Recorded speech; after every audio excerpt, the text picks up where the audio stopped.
Friends, welcome to the 38th lecture on advanced steel design.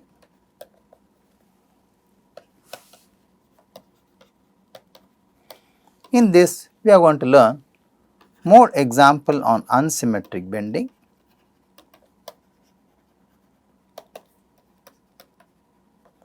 We are also going to use the Matlab program for solving this problem.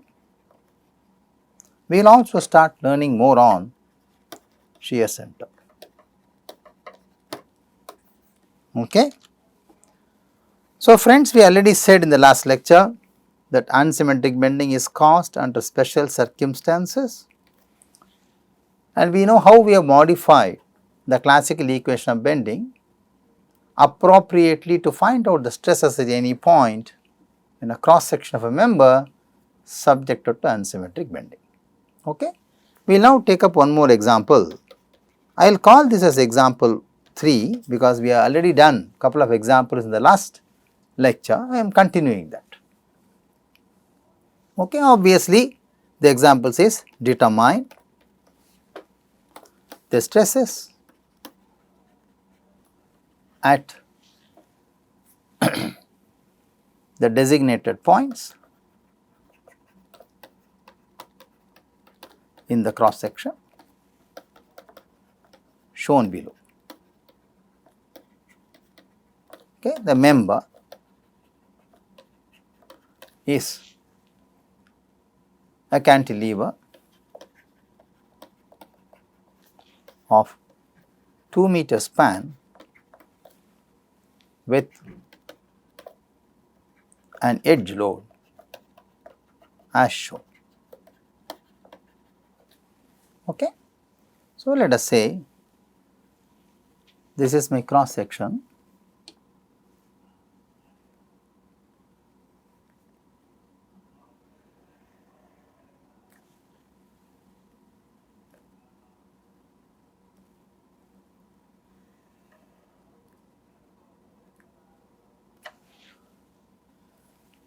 This is 30 millimeters and this is 50 millimeters.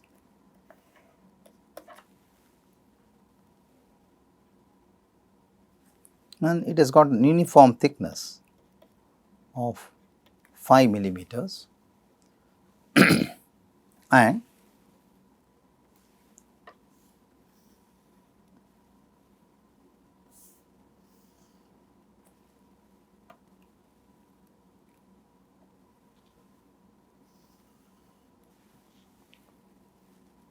let us say this is a cantilever subjected to an upward load of 2 kilonewtons and the cantilever span is 2 meters. Okay. Let us say this is my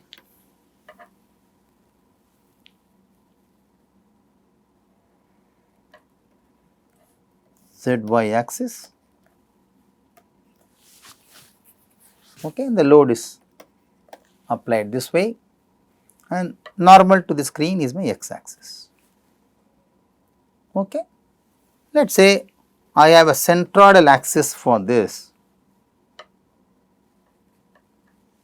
Let me draw the figure again here separately to mark the geometric properties of this cross section. Okay. So, this is 50.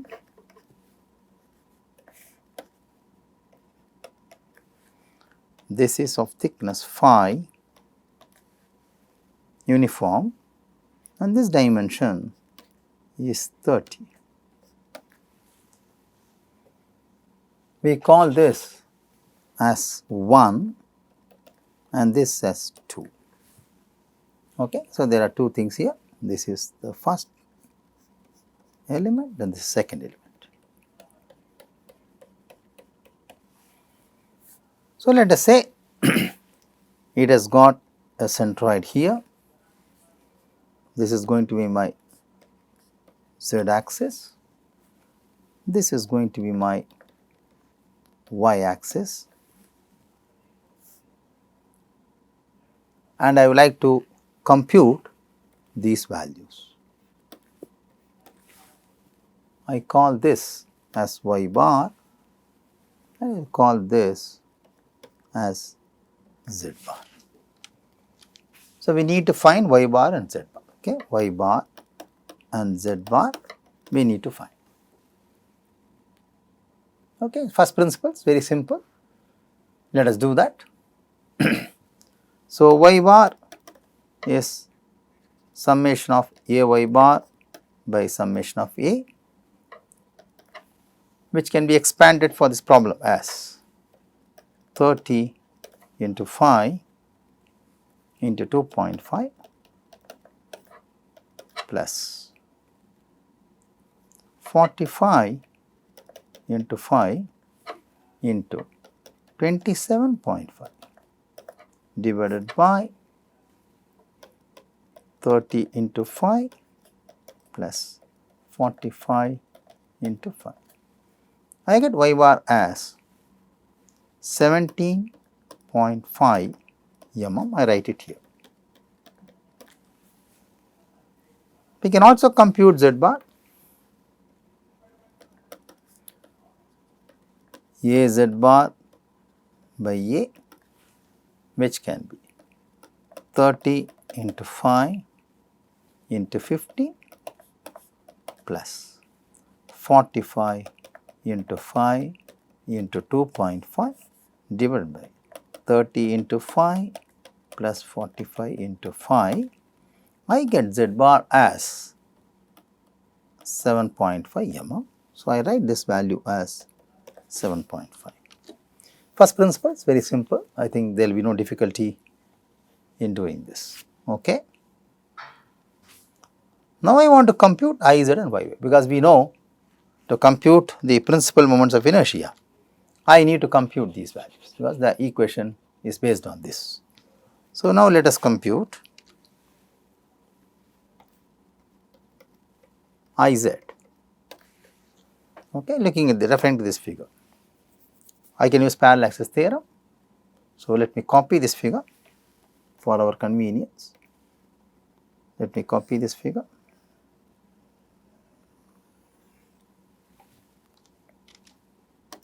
And put it here, and this dimension is 50. Let us mark it here because we need it.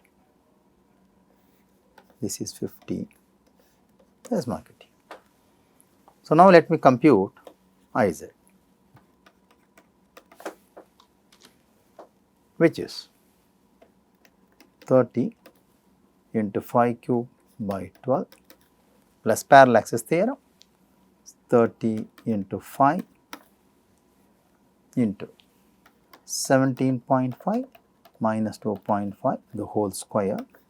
This is for piece number 1 plus 5 into 45 cube by 12 plus 45 into 5 into 27.5 minus 17.5. I think the CG of this piece, if you carefully look at this, the CG of this piece will be from here, because this is 45, sorry, this value is 45. So, 22.5 plus 5, 27.5 minus 17.5 the whole square. Okay. This is for piece number 2. So, this value is 9.45 10 power 4 mm. Let us also find out Iy, again using parallel axis theorem. So, which is very simple. Let us do this. 5 30 cube by 12 plus 5 into 30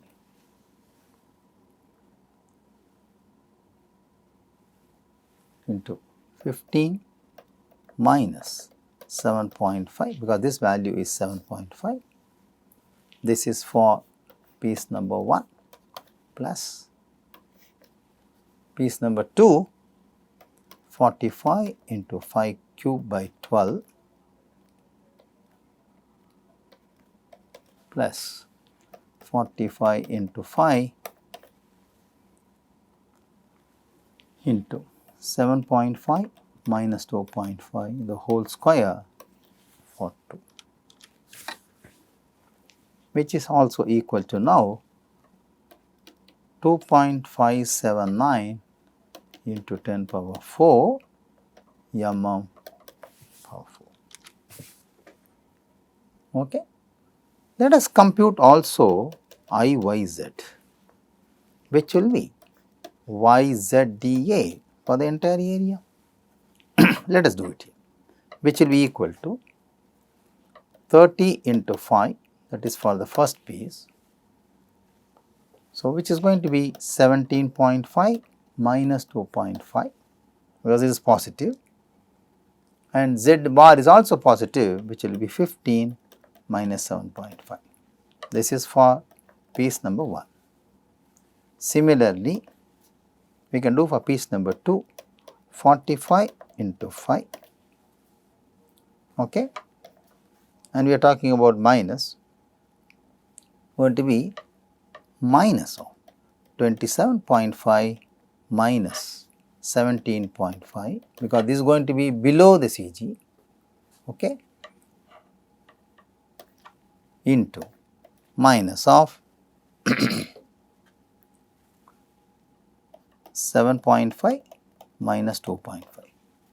I think we know very clearly how are you getting this minus, right. For example, the CG of this piece is towards the negative direction of Z, therefore, there is a minus here.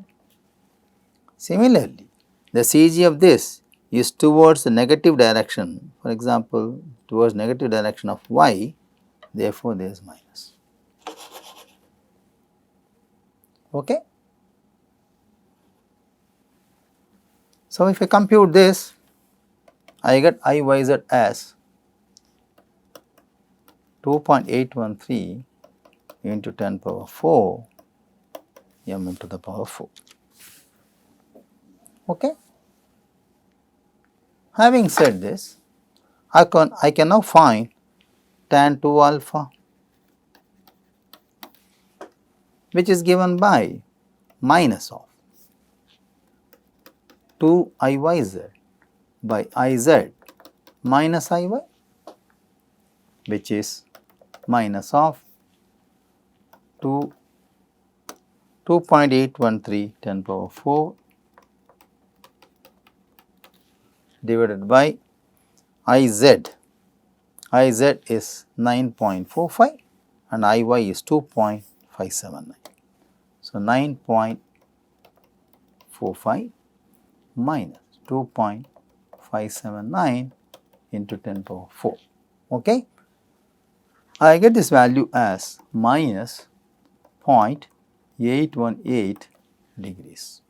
If you work out, I get alpha 1 as minus 19.64 degrees. So, measured clockwise from positive Z to positive U, right. That is what we do. Okay. Let us mark that. So, let me copy this figure.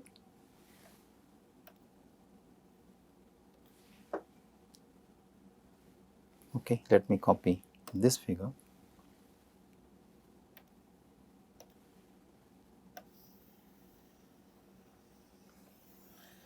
Okay. Let me put it here. Let me mark the UU axis.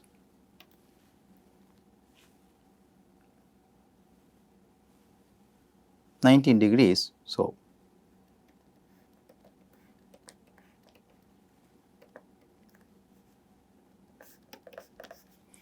this is my u, this could be my v, and this angle is alpha, which is 19.64 degrees.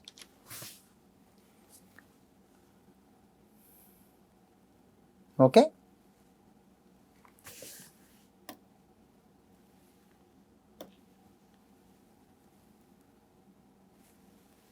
Now, once I have this with me, I can now find IU and IV.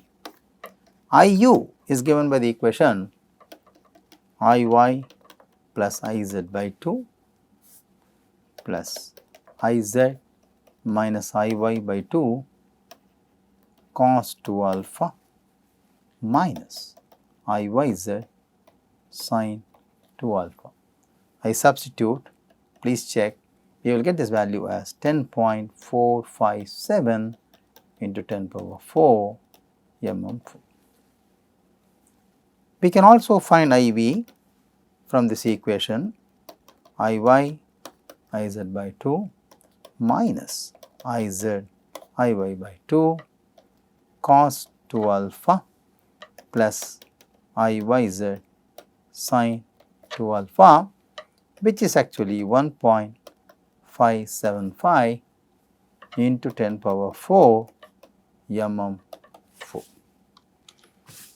I do not think we are in difficulty in finding out these values by substitution, because alpha values here, we have 2 alpha and we have IY, IZ everything in the previous step. So, we can easily find this. Okay. Now, having said this, let us compute the components of the moment. Okay. So, now we want to compute the components of the moment.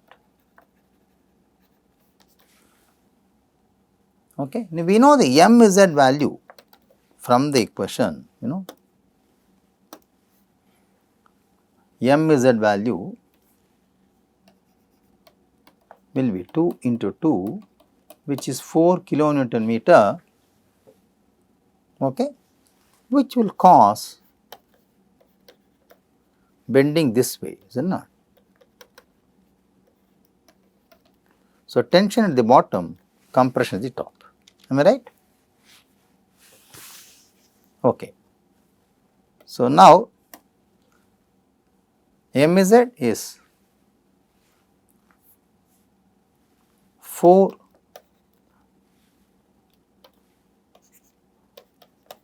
kilonewton meter. Now, we can say mu is mz cos alpha and mv is minus mz sin alpha. So, we can now find mu as 4 times of cos minus 19.64, which will be 3.77 kilonewton meter, and mv is minus 4 sin minus 19.64, which will be 1.34.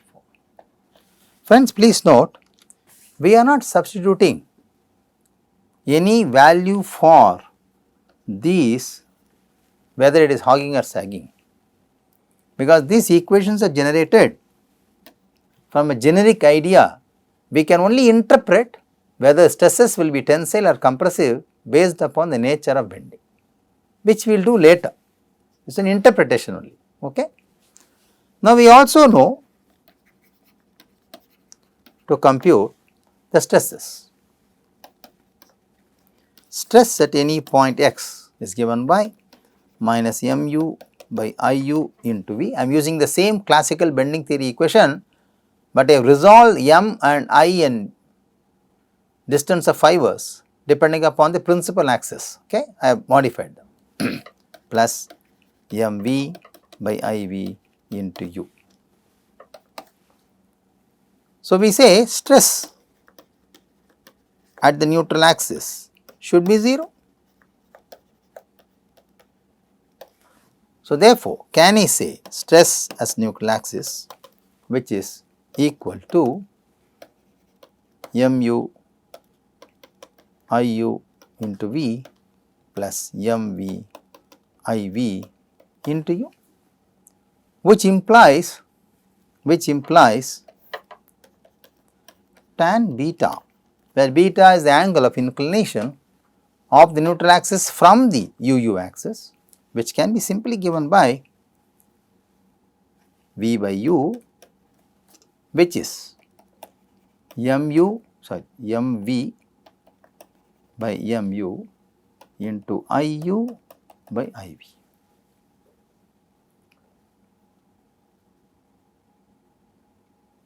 Okay. Now, we have all the values, we have MU, we have MU, we have MV, we have IU and IV.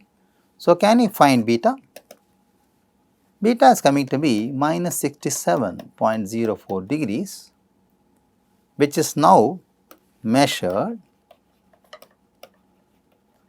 clockwise because it is negative from positive U axis to locate the neutral axis.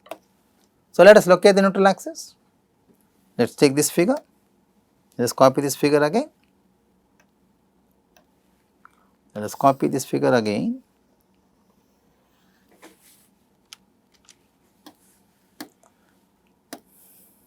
Let us draw it here.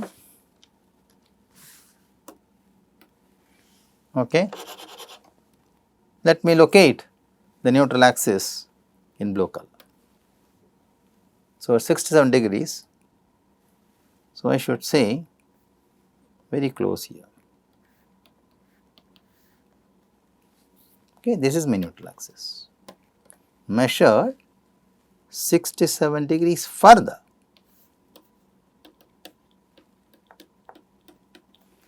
from UU axis. So, I mark the neutral axis now. Okay. Now, we also know if you want to locate a point, A and a point B, I need to measure the distance perpendicular from the neutral axis. Okay, let us say the neutral axis is not passing through this line. So, let us say I want to measure this distance to find the stresses, isn't it? But that is very tedious because it is very difficult to find out this component. So, instead we have resolved it very simply. We can find the UA and VA component of the point A. UA, we said it is Z cos alpha plus Y sin alpha, we derived it already. Similarly, this is minus Z sin alpha plus Y cos alpha. Let us first fix the YZ points for the corner A. To do that, we can easily look at the figure. The YZ point will be plus 17.5, okay, and minus 7.5. Is it okay for the point A? Similarly, for the point B, if you want to find YZ, it should be minus of 50 minus 17.5. Am I right?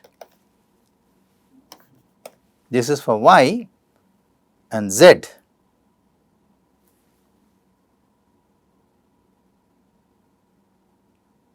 will be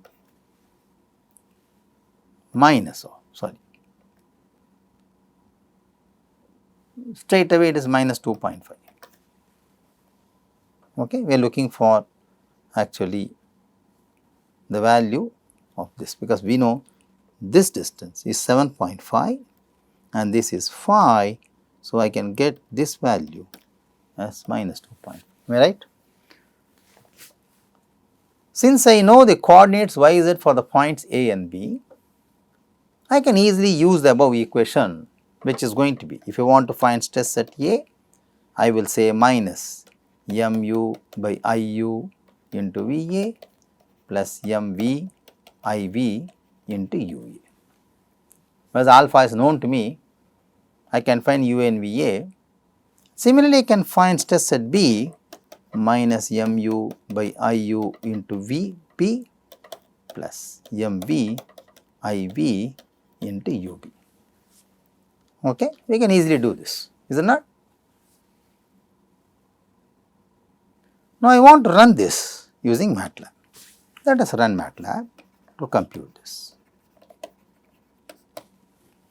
Okay, I will hold the screen, we will run the Matlab now. So, friends, what you see on the screen is the Matlab program to compute unsymmetrical bending L section, that is what we are doing. So, let us enter the values of Iy as 2.579, Iz and Iyz, which are all taken from the lecture, and Mz is 4, we already have in kilometer meter. So, now it is calculating Iu and Iv automatically, okay. Then it also calculates the alpha angle, okay, it calculates alpha angle. Then it computes mu and mv. Then we have to enter the coordinates for the point A and coordinates for the point B. Please see that. Okay. Once we enter, the program runs, I will get the stress at point A and point B. Let us run this program. So, the program is run, I have the values, I am copying all these values into my screen here and putting them here.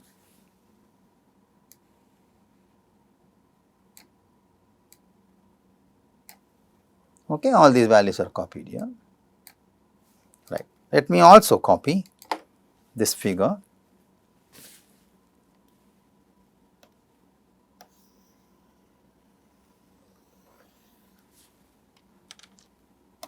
and put it here. Let me move this figure here.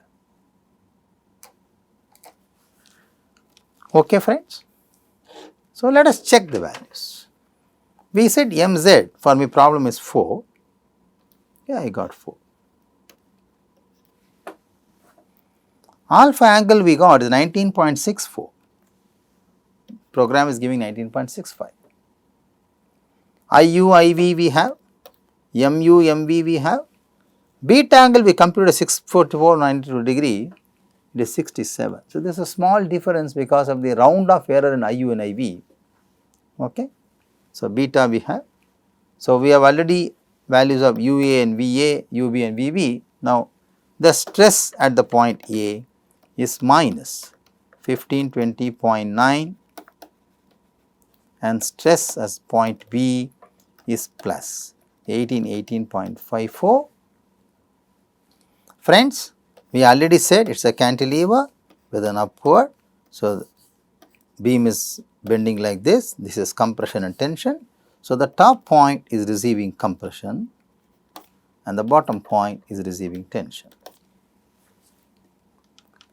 So, friends, we have used the Matlab program effectively to solve this problem and we have the answers as you see on the screen.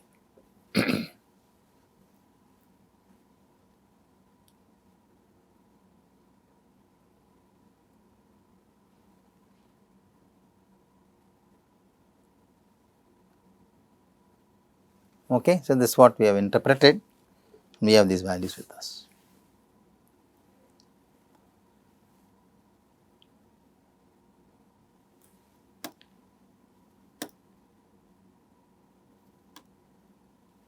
Okay. So, this is what you can run the program and try to solve. Now, let us start discussing something on shear center. So, we will discuss something about shear center.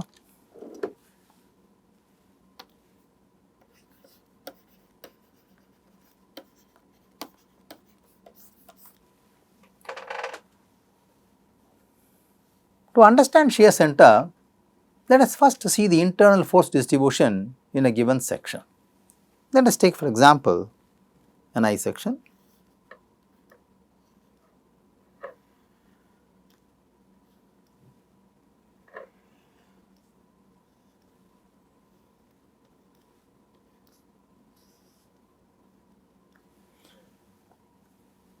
and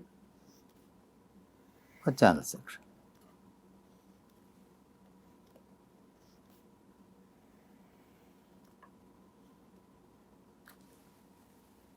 What may be the dimension? Okay. So, for both these we say this is my z axis, this becomes my y axis, and of course, x is normal to the screen. If I apply a force V upward, let us see the force distribution of this.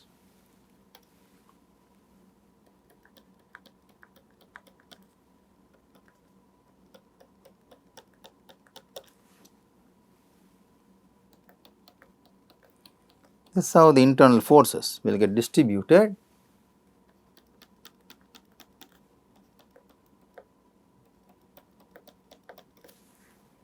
Which I call the net force as F1 and F1, F1 and F1. On the other hand, if you look at the channel section and say this is my centroidal axis and apply a force somewhere V here, the force distribution in this case is what I am marking on the screen now.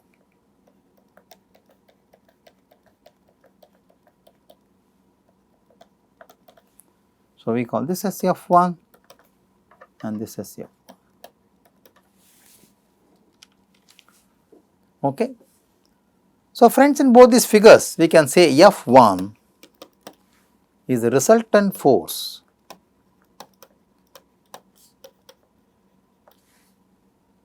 of the shear stress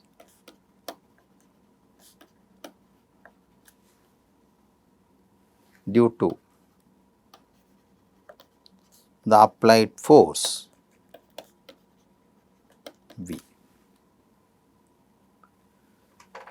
There will be no net force along z axis, the section will not rotate in this case, okay, as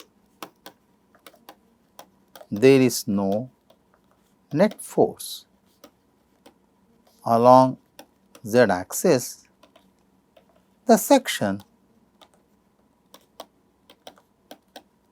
will not rotate. Okay. We also know that the vertical force is taken care of by the web. The vertical force is taken care of by the web, but the flange forces F1 generates a couple, is it not? The horizontal force F1, which is acting in the web, generates a couple, correct? This couple is generated about a point in the cross section. That point is called as shear center. Now, let us take a cantilever beam .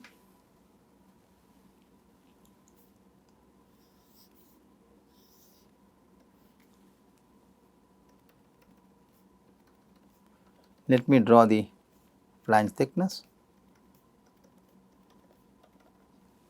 Let us say the section is a channel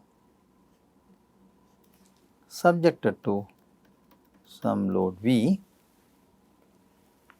The cantilever will start deflecting under this load.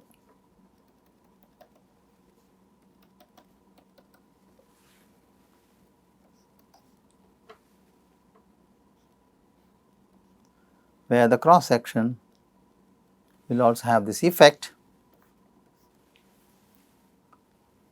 So, what we say here is cross section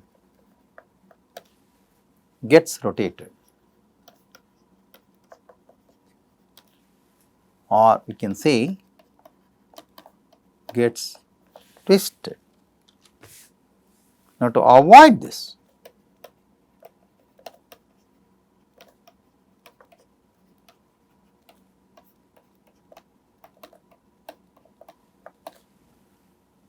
load should be applied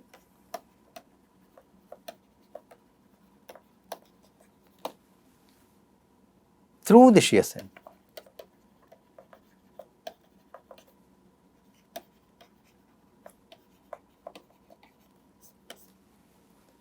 Therefore, friends, shear center is the intersection of loading plane and the bending axis.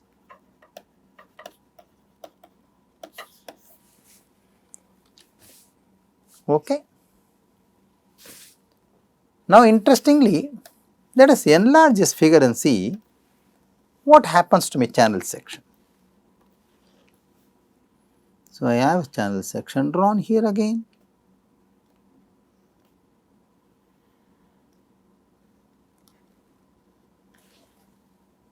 Let us say this is my length of the member.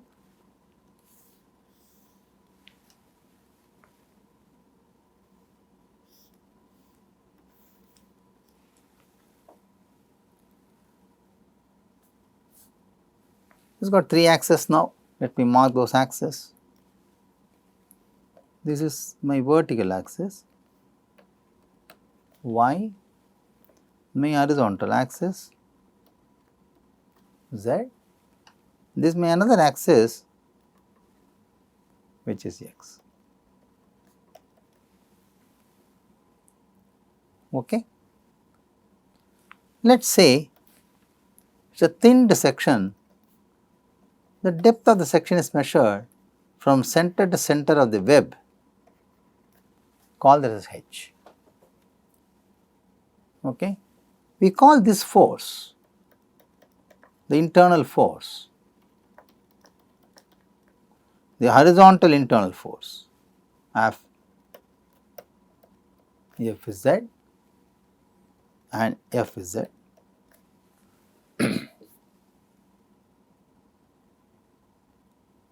Let us say this is subjected to a vertical force V. Now, looking at this figure, we can say Fz into h by 2 of 2, which is nothing but Fz into h is the moment responsible to cause rotation of the cross section. This will happen about which point? Let us extend this. This will happen about a point C,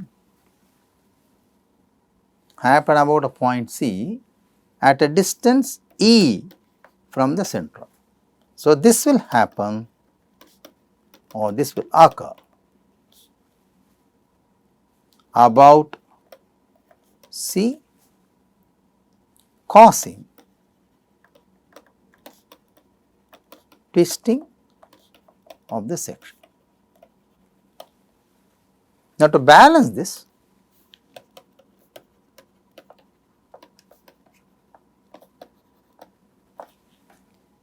if P or V is applied at C, then imagine that P or V is applied here, then we can say P into E will balance this moment. So, section will not rotate. So, in the whole context of discussion, friends, the point C is called as shear center.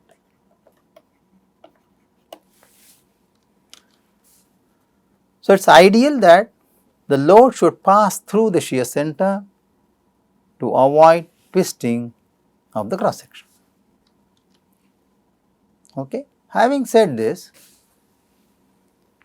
let us also say the same, okay, whereas E is the offset of the shear center from the CG of the section. E is offset. Therefore, friends, shear center is the intersection of loading plane with the bending plane. In my case, it is XZ. Further, shear center is a specific location of the cross section. Load, if pass through the shear center,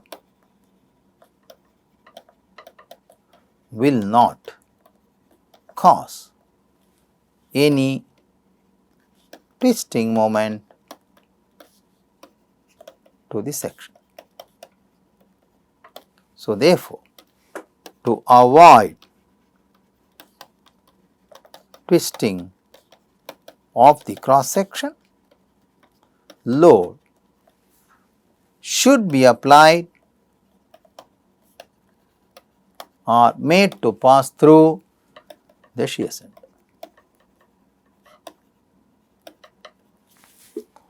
Okay, friends. In this lecture, we learned one more example of unsymmetric bending problem. We have used effectively the Matlab program to find the stresses at the designated points. We have also started learning about the importance of identifying a shear center and how, if load is applied to the shear center, can avoid twisting of the cross section. We will discuss more in detail about the shear center and more numerical examples of various shape of cross sections and find shear center using the conventional equations in the coming lectures. Thank you very much and have a good day.